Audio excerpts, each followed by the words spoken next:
काय नाव सर? माझं नाव सूरज सुनील छत्रे. मी तुळजापूर आलेलो आहे. हा. आता इथं मी येऊन मला कमीत कमी 5 ते 6 वर्ष झालं मी ट्रीटमेंट चालू आहे माझ्या मुलीची ह्या सरांपाशी. अच्छा. हा.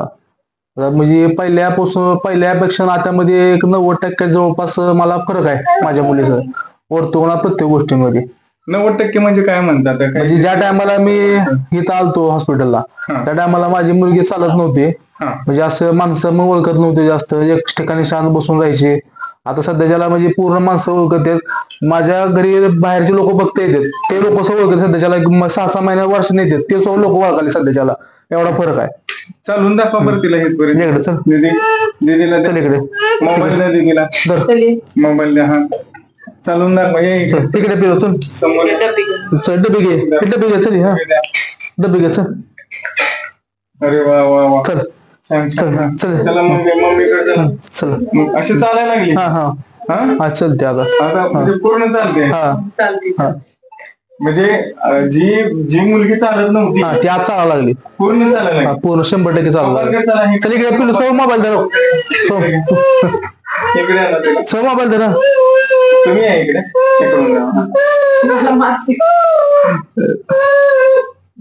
म्हणजे स्वभाव हट्टी झाला. हट्टी झाला आणि विशेष म्हणजे असे चालते. हा, चालायला लागली. म्हणजे महत्वाचं म्हणजे की मुलगी चालायला लागली. आता ज्याची मुलं अशी आहेत जे चालतच नाहीये किंवा बोलतच नाहीये, अशा पालकांना काय सांगायला तुम्हाला? अशा पालकाला मी तर मला इथे घेऊन या.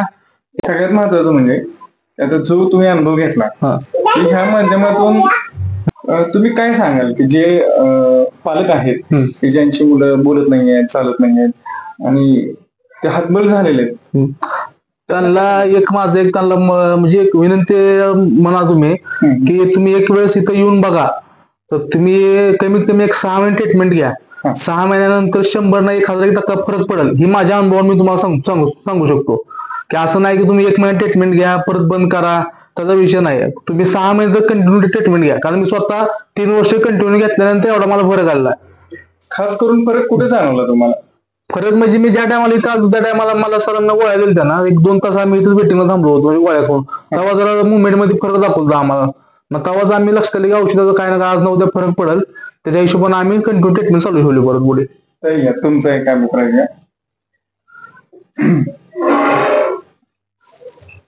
म्हणजे आई म्हणून तर खूप अवघड जाते ना ते ह्या मुलांना सांभाळणं. तर तुम्ही काय सांगाल? आम्ही जेव्हा तुमच्याकडे ट्रीटमेंट चालू केली होती ना तेव्हा ती अशी बसून राहायची, चालायची नाही, काही नाही. तर म्हणजे आम्हाला मग खूप फरक पडला. त्याच्यानंतर आम्ही लॉकडाऊन पडलं, ते कोरोनाचा काळ आला म्हणून आम्ही ट्रीटमेंट बंद ठेवली. परत आमच्या येणंच नाही झालं. खास फरक काय जाणवतो मुलीमध्ये तुम्हाला पहिल्या ना आताचा? खास फरक म्हणजे ती आता चालायली, बोलायली पूर्ण. पहिली कशी होती? बसून राहायची, अजिबात चालत नव्हती. मग आता जे अशी बरेच बाळ आहेत ना किंवा बरेच अशा आई आहेत त्या हतबल झालेले आहेत, मुलगी चालत नाही, बोलत नाही म्हणून, त्या आईला काय सांगाल तुम्ही आता? तुम्ही ह्या डॉक्टरची एकदा भेट घेऊन बघा. तुम्ही कमीत कमी 6 महिन्यांची ट्रीटमेंट तरी घ्या तुम्ही, तुम्हाला याच्यात फरक जाणवेल. छान वाटतंय. हो. ओके.